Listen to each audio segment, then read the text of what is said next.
destê xweda giyanên ku min digot keywinda kirine her neynek rûyekî çûda nîşan dide lê yek ji wan tu çarî li cihne maye ez deng vedan bûm di strana yekî din de lê yedî bese ku ez lîstik bikim ku ez li virim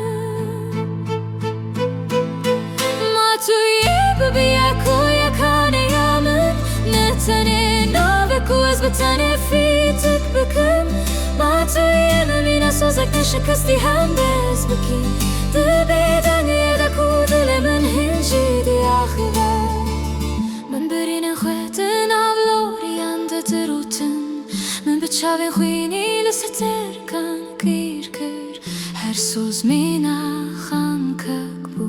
lê ez hîn jî li virim bêtiz nasîbûm di ronahiya yekî din de lê yedî bese ku ez ji ber çavan winda bibim ma tu yê bibiye ku yekanê min ne tenê navê ku ez bi tenê fîtik bikim ma tu yê ji bo evîna pîroz şer bikî tewra dema ku dinya sar û derewîn bibe ez nedexweze temam dikim ez dixweze rastî dikim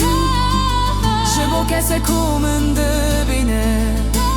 û hîn jî dixwaze hîs bikim ma tu yê bibî efsaneya ku ez xwînê ji bo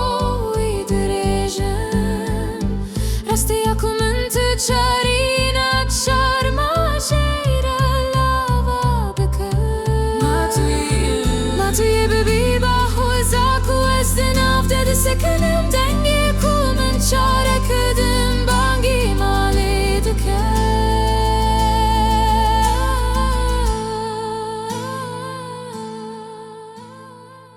min li du xeyalan diname jê dibizî min ji pesnên vala Kurdistan çêkirim lê bese bevîna ku winda dibe